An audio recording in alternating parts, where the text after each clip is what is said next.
वालेकुम students, Ahmed Bilal from scholar school and college. जो students 9 से प्रमोट होकर 10th क्लास के अंदर आए हैं उनके लिए आज हम केमिस्ट्री का पहला लेक्चर देने जा रहे हैं। 10th क्लास की केमिस्ट्री का टॉपिक है केमिस्ट्री का 10th क्लास के 9.1 reversible reactions and dynamic equilibrium. इसके अंदर काफ़ी चीज़ें जो हैं वो हमने स्टडी करनी है आज। सबसे पहले हम इन रिएक्शन में से रिवर्सिबल रिएक्शन पढ़ने से पहले रिएक्टेंट्स और प्रोडक्ट्स की डेफिनेशन को स्टडी करेंगे कि रिएक्टेंट्स क्या हैं, प्रोडक्ट्स क्या हैं और केमिकल रिएक्शन क्या होता है। तो जब दो या ज़्यादा अशिया आपस में चीज़ें केमिकली रिएक्ट करती हैं और उसके नतीजे में कोई नई चीज़ बना देती हैं जिसकी प्रॉपर्टीज़ जो हैं वो पहले वाले मिलने वाले रिएक्टेंट से टोटली डिफरेंट होती हैं, तो उसे हम केमिकल रिएक्शन कहते हैं, केमिकल चेंज कहते हैं। जैसे कि हम देखते हैं कि जब हम लकड़ी को जलाते हैं तो उससे हमें हीट भी मिल रही होती है, रोशनी भी मिल रही होती है, कार्बन डाइऑक्साइड पैदा हो रही होती है। तो ये एक केमिकल चेंज है, यानी उसकी कंपोजिशन चेंज हो रही होती है और इस केमिकल चेंज को हम रिवर्स नहीं कर सकते, वापस नहीं ले सकते। ठीक है, तो इनके बारे में हमने स्टडी करना है कि क्या होता है। जैसे कि हम दुनिया में जब रहते हैं तो इंसान भी हैं और दरख्त भी हैं। तो इंसान जो है वो ऑक्सीजन को हासिल करता है और उसके बदले में कार्बन डाइऑक्साइड को हवा में रिलीज़ करता है। इसके बरक्स जो है पौधे क्या करते हैं कि वो कार्बन डाइऑक्साइड को हासिल करते हैं, चूँकि उन्होंने ग्लूकोज प्रिपेयर करना होता है, खुराक अपनी खुद तैयार करनी होती है, और उसके बदले में ऑक्सीजन को प्रोड्यूस करते हैं और माहौल में देते हैं। इस तरह प्लांट्स, और अगर हम देखें कि ये प्लांट्स और यहाँ पर कोई भी इंसान है, ह्यूमन, क्या होता है कि प्लांट्स जो है वो कार्बन डाइऑक्साइड जो है वो गेन करते हैं और इसके बदले में ऑक्सीजन प्रोड्यूस करते हैं। इसी तरह इंसान जो है वो कार्बन डाइऑक्साइड रिलीज़ करता है। ठीक है, जब सांस लेते हैं तो उस दौरान कार्बन डाइऑक्साइड पैदा होती है, प्लांट्स उस कार्बन डाइऑक्साइड को यूज़ करते हैं और प्लांट से जो ऑक्सीजन रिलीज़ होती है उसे इंसान यूज़ करता है। तो अल्लाह ताला ने प्लांट्स और ह्यूमन के अंदर जो है वो एक बैलेंस पैदा किया था, इंसानों के अंदर और प्लांट्स के अंदर, जिसकी वजह से इसकी मिकदार जो थी वो बराबर थी, यानी बैलेंस था, कुदरती तौर पर तवाज़ुन था। लेकिन मौजूदा दौर के अंदर इसके अंदर जो है वो कार्बन डाइऑक्साइड और ऑक्सीजन की कंसंट्रेशन की मिकदारों के अंदर डिस्टर्बेंस पैदा हुई है। क्यों? इंसानी सरगर्मियों की वजह से।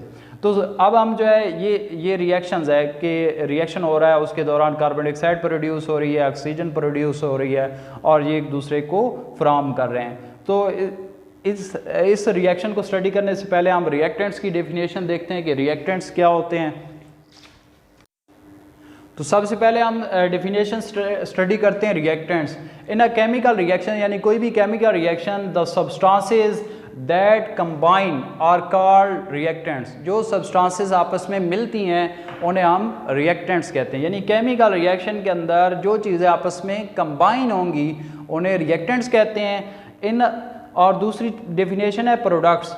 द सब्सटेंसेस वो अशिया which are form in the result of reactants, जो रिएक्टेंट्स के नतीजे में जो नई चीज़ वजूद में आती है उसे क्या कहते हैं? उन्हें प्रोडक्ट्स कहा सकते हैं। वो एक भी हो सकती है, ज़्यादा भी हो सकती हैं, आर कॉल्ड प्रोडक्ट्स। जैसे कि हम इसकी एग्जांपल देखते हैं, हमारे पास एग्जांपल है वाटर की, कि वाटर के अंदर वाटर का फार्मूला H2O होता है। इसके अंदर 2 हाइड्रोजन एटम और ऑक्सीजन आपस में केमिकली रिएक्ट करते हैं और रिएक्ट करके H2O बनाते हैं।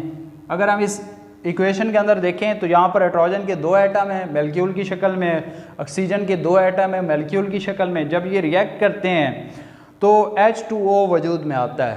ये नॉर्मल कंडीशन के अंदर मैं बता रहा हूँ कि H2O वजूद में आता है। और यहाँ पर अगर हम देखें तो ऑक्सीजन के 1 एटम है, इस तरफ 2 एटम है, तो इसे बैलेंस करने के लिए हम 2 से मल्टीप्लाई कर देते हैं। तो हाइड्रोजन को के 4 एटम हो जाते हैं, तो इसे भी 2 से मल्टीप्लाई करेंगे तो ये इक्वेशन बैलेंस हो जाएगी।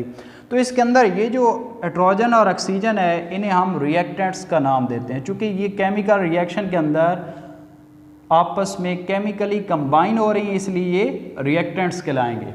और यहाँ पर चूँकि एक ही चीज़ बन रही है तो इसलिए हम इसे प्रोडक्ट का नाम देंगे। अगर ज़्यादा चीज़ें बन रही होंगी तो हमें उसे प्रोडक्ट्स कह देंगे।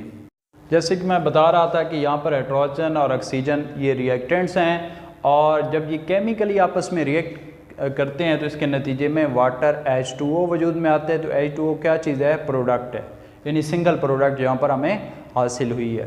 तो ये दो तरह के रिएक्शंस होते हैं, यानी रिएक्टेंट्स जब रिएक्ट करते हैं प्रोडक्ट्स बनाते हैं। तो अब दो तरह के ये रिएक्शन होते हैं, एक होता है इरिवर्सिबल रिएक्शन और एक होता है रिवर्सिबल रिएक्शन।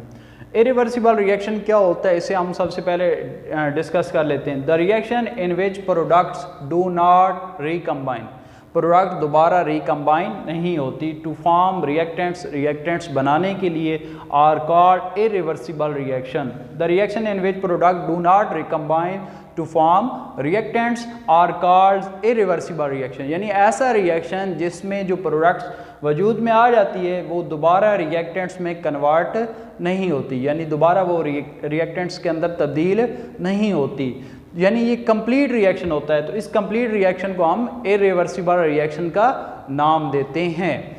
दूसरा हमारे पास रिएक्शन होता है रिवर्सिबल रिएक्शन।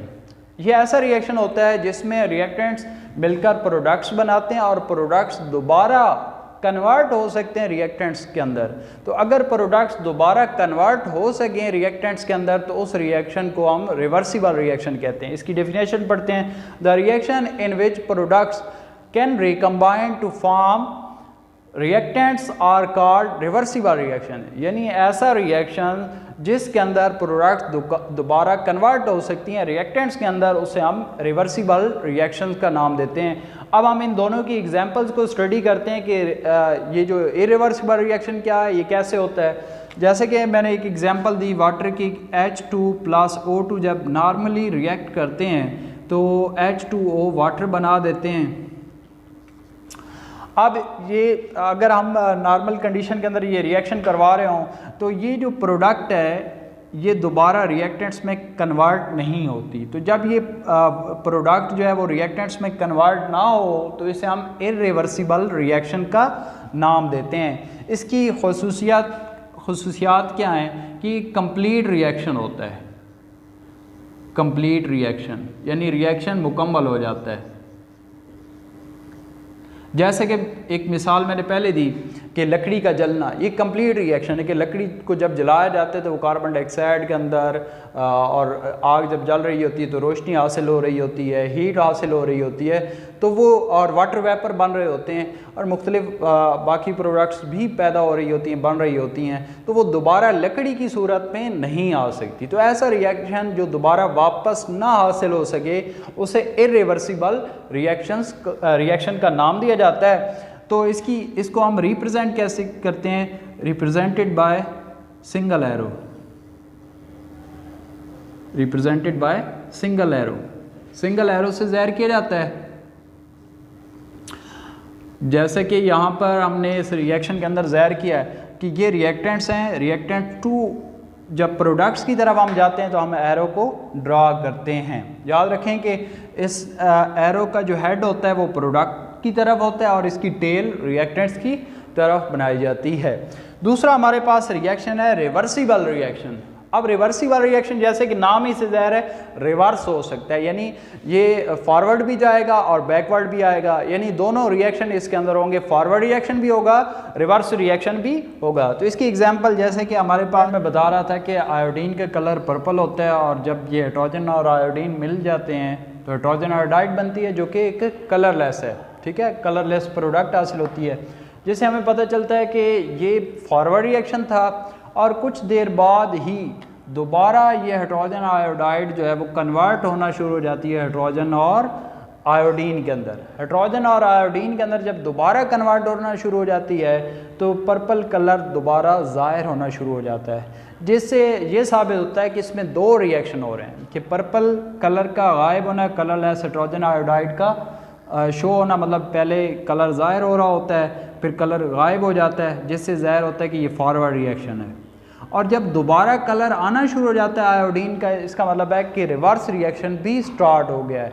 तो जब इसमें दो रिएक्शन होते हैं, फॉरवर्ड रिएक्शन और रिवर्स रिएक्शन, तो इसलिए इसे हम रिवर्सिबल रिएक्शन का नाम देते हैं। और ये हमेशा क्लोज सिस्टम के अंदर होता है ताकि प्रोडक्ट जो है वो यहाँ से गायब ना हो, ख़त्म ना हो, बाहर ना जाए, तो इसलिए क्लोज सिस्टम के अंदर ये रिएक्शन करवाया जाता है। और याद रखिए, मैं दोबारा बता रहा हूँ कि इसमें दो reaction, forward reaction left to right और reverse reaction right to left हो रहा होता है, और हम इसे डबल एरो से रिप्रेजेंट करते हैं। और ये इनकम्प्लीट रिएक्शन होता है चूँकि इसमें दोनों रिएक्शन हो रहे होते हैं, फॉरवर्ड और रिवर्स, यानी जितने रिएक्टेंट्स जो है वो प्रोडक्ट्स में कन्वर्ट होते हैं उतनी प्रोडक्ट्स रिएक्टेंट्स में कन्वर्ट हो जाती हैं, जिससे ऐसे लगता है कि रिएक्शन स्टॉप नहीं होता, मतलब उसमें इक्विलिब्रियम कायम हो जाता है, फॉरवर्ड और रिवर्स रिएक्शन की स्पीड बराबर हो जाती है, ठीक है, और ये रिएक्शन जारी रहता है। इसी तरह इसकी एक और एग्जांपल ले लेते हैं हम, कैल्शियम कार्बोनेट की। कैल्शियम कार्बोनेट, चूने का पत्थर, अगर हम इसे ओपन फ्लास्क के अंदर गर्म करेंगे तो हमारे पास कैल्शियम ऑक्साइड और कार्बन डाइऑक्साइड हासिल होगी, और कैल्शियम ऑक्साइड और कार्बन डाइऑक्साइड में से ये जो कार्बन डाइऑक्साइड गैस है ये उड़ जाएगी। क्यों? क्योंकि ओपन सिस्टम होगा। ओपन सिस्टम का मतलब है कि आपने जो फ्लास्क ली है वो ओपन है। लेबॉर्ट्री के अंदर जब आप ये प्रैक्टिकल परफॉर्म कर रहे होते हैं तो उस वक्त ओपन फ्लास्क, तो कार्बन डाइऑक्साइड चली जाती है, बाहर खारिज हो जाती है, जिसके नतीजे में कैल्शियम ऑक्साइड बन जाती है, और कैल्शियम ऑक्साइड अकेले जो है वो कैल्शियम कार्बोनेट नहीं बना सकती, तो इसलिए ये रिएक्शन कंप्लीट हो जाता है, ठीक है। लेकिन अगर इसी फ्लास्क को हम क्लोज कर दें, यानी कैल्शियम कार्बोनेट को हीट अप करें लेकिन फ्लास्क क्लोज रखें, तो फिर क्या रिएक्शन होगा? तो उस दौरान जो है वो कैल्शियम कार्बोनेट कन्वर्ट होगी कैल्शियम ऑक्साइड के अंदर और कार्बन डाइऑक्साइड के अंदर, और अब जो है कार्बन डाइऑक्साइड वो बाहर खारिज नहीं हो सकती, इसलिए ये कैल्शियम ऑक्साइड और कार्बन डाइऑक्साइड दोबारा रिएक्ट करके आपस में कैल्शियम कार्बोनेट बना देते हैं, जिसे हम रिवर्स रिएक्शन का नाम देते हैं। तो इस तरह हम फॉरवर्ड रिएक्शन को ये एरो रिप्रेजेंट कर रहा है और ये एरो रिवर्स रिएक्शन को रिप्रेजेंट कर रहा है। तो इस तरह रिवर्सिबल रिएक्शन को हम डबल एरो से रिप्रेजेंट करते हैं, और ये भी जो है इनकम्प्लीट रिएक्शन होता है, फॉरवर्ड और रिवर्स रिएक्शन। अब हम इसे ग्राफ के ज़रिए इस रिएक्शन को रिप्रेजेंट करते हैं। फ्रेंड्स, हम बात कर रहे थे रिवर्सिबल रिएक्शन, जैसे कि मैंने आपको बताया कि कैल्शियम कार्बोनेट पहले कन्वर्ट होती है कैल्शियम ऑक्साइड के अंदर, और साथ ही कार्बन डाइऑक्साइड बनती है। जब क्लोज फ्लास्क होगी तो कार्बन डाइऑक्साइड इससे एस्केप नहीं हो सकती, यानी कार्बन डाइऑक्साइड बाहर नहीं जा सकती, तो ये दोबारा मिलकर कैल्शियम ऑक्साइड और कार्बन डाइऑक्साइड कैल्शियम कार्बोनेट बना देते हैं। अब हम इसके रेट को स्टडी करते हैं कि स्टार्ट के अंदर सबसे पहले जब रिएक्टेंट्स होते हैं तो फॉरवर्ड रिएक्शन का रेट ज़्यादा होता है, रेट ऑफ फॉरवर्ड रिएक्शन ज़्यादा होता है, और चूँकि ये ना होने के बराबर होते हैं प्रोडक्ट्स, तो इसलिए रिवर्स रिएक्शन का जो रेट होता है, रेट ऑफ रिवर्स रिएक्शन, ये कम होता है, ठीक है, चूँकि इसकी मिकदार कम होती है। तो यहाँ पर ग्राफ के ज़रिए अगर हम स्टडी करें तो ये जो वाई एक्सिस पर है इसे रेट ऑफ रिएक्शन को ये ज़ाहिर कर रहा है, और एक्स एक्सिस पर टाइम को ज़ाहिर किया जा रहा है। तो स्टार्ट के अंदर जब यानी टाइम स्टार्ट होता है तो हमारे पास सिर्फ प्रोडक्ट मौजूद होती है, तो इसलिए रेट ऑफ फॉरवर्ड रिएक्शन अपनी मैक्सिमम पोजीशन पर होता है, इस मैक्सिमम पोजीशन पर। जैसे जैसे टाइम गुजरता है तो चूँकि रिएक्टेंट्स जो है प्रोडक्ट्स में कन्वर्ट होते जाते हैं, तो रिएक्टेंट्स की मिकदार कम होती जाती है। यहाँ पर ये कैल्शियम कार्बोनेट रिएक्टेंट के तौर पर काम कर रहा है, तो इसकी मिकदार कम होती जाती है, यानी इसकी स्पीड भी कम होती जाएगी।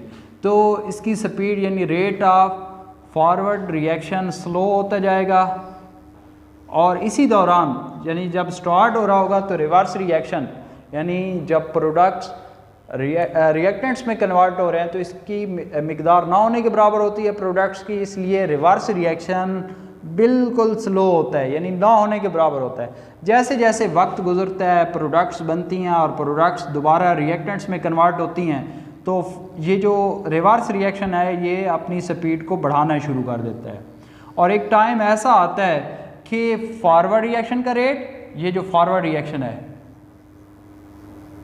Forward reaction, rate of forward reaction और rate of reverse reaction, rate of reverse reaction, ये दोनों सेम हो जाते हैं। तो जब ये दोनों रेट सेम हो जाते हैं, फॉरवर्ड रिएक्शन का रेट और रिवर्स रिएक्शन का रेट, तो इस पॉइंट को हम डायनेमिक इक्विलिब्रियम का नाम देते हैं। डायनेमिक इक्विलिब्रियम कायम हो जाता है, इक्विलिब्रियम स्टेबल हो जाता है, ठीक है। तो इस इक्विलिब्रियम के दौरान जब ये इक्विलिब्रियम कायम हो जाता है तो रेट ऑफ फॉरवर्ड रिएक्शन और रेट ऑफ रिवर्स रिएक्शन बराबर हो जाते हैं, दोनों इक्वल। और इस दौरान जो रिएक्टेंट्स और प्रोडक्ट्स की कंसंट्रेशन होती है मिक्सचर की, वो कांस्टेंट रहती है, इसमें चेंज नहीं आता। क्यों? चूँकि ये सारा प्रोसेस एक क्लोज सिस्टम के अंदर हो रहा होता है, ठीक है। तो ये आज का हमारा टॉपिक था।